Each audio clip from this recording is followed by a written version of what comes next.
Who do you respect in life? Think about the people that you truly admire, truly respect. What are their qualities?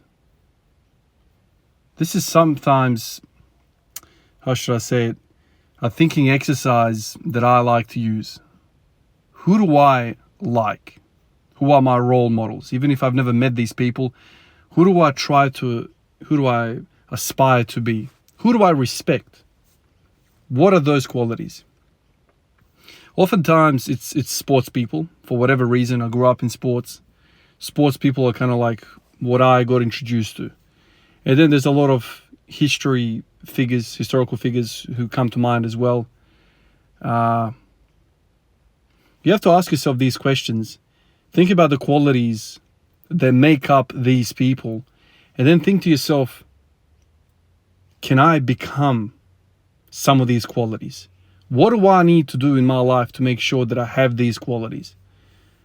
And then just reverse engineer everything from that. So many times I get attracted to people. I gravitate towards people who are just tough. Just tough. What I love about Michael Jordan is not the ability that he's the best. And obviously he is the best. And some of these qualities that I'm going to talk about made him the best. Some of these qualities are just tireless work ethic, self-belief. That self-belief comes from the work he's putting in. You know, so many times Kobe Bryant, Michael Jordan, LeBron James, all these guys take the last shot and they don't give a crap what anyone else thinks. And why is that? Where do they get that confidence from, that self-belief? I reckon they get that feeling because they know deep down that they have worked the hardest than anybody on the court. They come to practice earlier and they leave last. So if anyone wants to come up to them and say, look, man, I shoot better than you, I reckon I should take this shot. Really? Are you working harder than me? Everyone knows in the club that they are the hardest worker. And so when that person takes the shot, everyone else is like, he deserves it, man. He's put in all this freaking hard work, man. He's all about it. I feel content having him take the shot because I know how hard he works. I hear this all the time. Cristiano Ronaldo, he's been all over the news recently. But one of the things that people that hate him and love him, they always talk about, he's just this crazy work ethic, crazy professionalism, always working out. Always working out. And so if that guy rocks up and he's like, man, I'm taking the penalty, who's going to argue against him? You're the hardest worker. You have my freaking respect, man. You have my respect because I can't argue anything against you. If I was working harder than you, there's a conversation to be had here. Why do you deserve to take that last kick or the last shot of the game? That respect is earned. And the way we earn this respect is through work. Through work. And not only work when you feel like it, work when you don't like to work. Because that is called discipline. It is not discipline when shit is going all right, water's running down the hill. It's just gravity, man. It's momentum. Shit is feeling good. Of course it's going to roll down the damn hill. Of course you're going to rock up to the gym when you're hitting PRs. Of course you're going to go to the gym when everything feels good.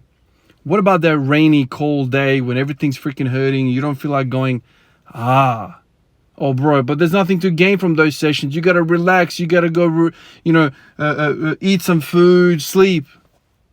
Do you want that respect or not? This is how I look at it. You might say, I don't agree with you, Ivan, but this is what I gravitate towards. This is what I respect in my eyes. The people who are all about the tough times.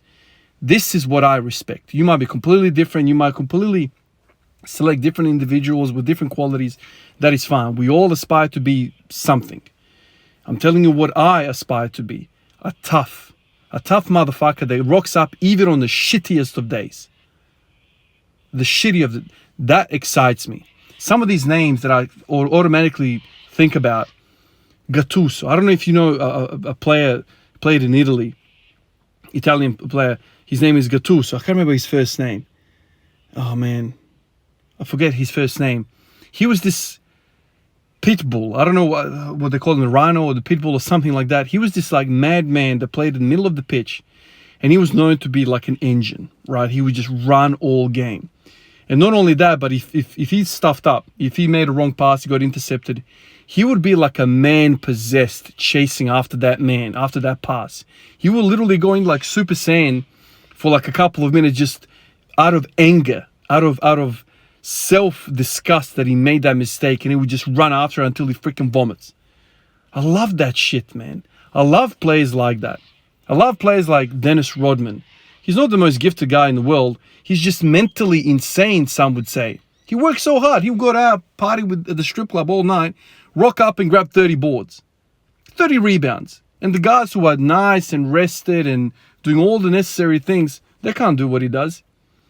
It's that hunger. It's that built different type of stuff. So anytime there is a obstacle in my life, there is a bumpy road ahead, I just go, let's do this shit, man. Is that all you got? So some of you guys think to yourself, there's nothing to be gained physically. You might have a discussion there. You might have an argument. But is that the only thing you care about? Just the physique, the bodybuilding, the muscle? Think about what Navy SEALs do during the Hell Week. Are they really trying to build you up so you're stronger physically? Or are they trying to build you up so you are mentally there, so you can go in the middle of Afghanistan, not eat for 7 days, take your target out. So you can go in the middle of the freaking Amazon, take your target out. So you have to piss yourself, shit yourself where you are, lying in that spot, frozen, hungry. You got to piss yourself, you got to shit yourself, you can't move so you don't give out your position. I don't know about you guys, but I'm far more intimidated by mentally strong people than physically strong people. I've said it to a lot of guys around me, especially my wife. You know, I've always said it. For some reason, you know, when I go on YouTube, kind of like the rabbit hole, I always end up on Mike Tyson videos. And I've said many times before to her and many other people around me, he is probably the most feared man in my eyes. Yes, he's a strong, back in the day, still today, of course.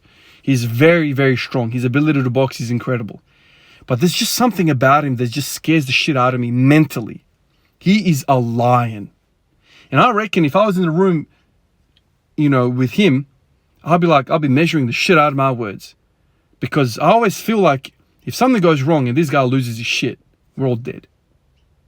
That kind of respect, that mental. So I get attracted to the mentally strong people, the people who are just, you don't mess around with them. Not because he's 150 kilos, ripped, shredded. I don't give a shit about that. I've seen people that are bigger than me and they're like pussies walking around. It's like they slither into the room. You don't even know if they're there. And then there's this small guy that walks in like, holy shit, man. This guy scares me. The mentality. So if you can combine the physical, 7-footer that's mentally strong. Wow. What sort of guy is that? You know, there's been so many little guys in history. I don't want to say some of these names, man, because some of these names are flat out evil people. And, you know, really bad people in history. But there were small little statues of men that demanded respect because they're insane almost. They're insane. They're driven. They have this belief, whatever the belief is, whether it's right or wrong, and they're just going after it. And everyone's shit scared around them.